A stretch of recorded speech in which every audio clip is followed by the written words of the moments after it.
સુરેન્દ્રનગરમાં કેફી સિરપ પીવાના કારણે થયેલી જાનહાનિને હજુ 1 વર્ષ પણ પૂર્ણ થયું નથી। થોડા સમય પહેલા ખેડા જિલ્લામાં આયુર્વેદિક સિરપ પીવાથી 6ના અવસાન થયા હતા, ત્યારે ફરી એક વખત નશાકારક સિરપનો વેપલો ધમધમી રહ્યો છે।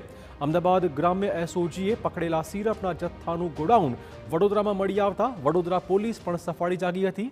ગતરોજ શહેર એસઓજી પોલીસે બાજવા વિસ્તારમાં નકલી સિરપનો મોટો જથ્થો ભરેલ ગોડાઉન પકડી પાડ્યું છે અને ગોડાઉન માલિકને ની પોલીસે શોધખોળ હવે આરંભી છે।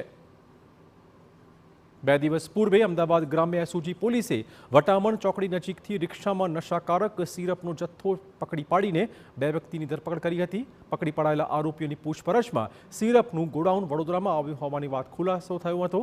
સુભાનપુરા વિસ્તારમાં ઉત્તુંગ બિલ્ડિંગમાં ગોડાઉન પકડી પાડીને ગોડાઉનના સંચાલકને વોન્ટેડ જાહેર કરાયો હતો।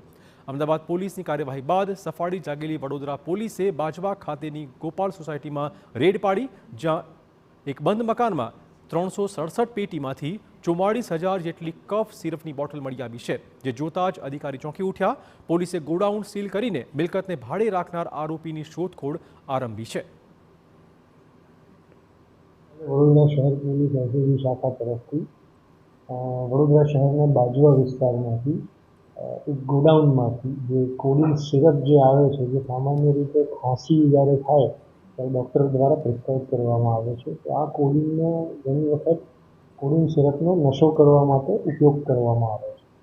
તો વડોદરા શહેર પોલીસ એસઓજી તરફથી બાજવા વિસ્તારમાં આવેલા એક ગોડાઉનમાંથી 367 44,000 જેટલી કફ સિરપની બોટલ 66 લાખના મુદ્દામાલ સાથે આપણે ગઈકાલે સીઝ કર્યો છે અને જે ગોડાઉનમાં જેમને માલ રાખ્યા છે એવા રાજેશ જયંતિલાલ પટેલ અત્યારે હાલ વોન્ટેડ છે અને આગળની કાર્યવાહી ચાલુ છે।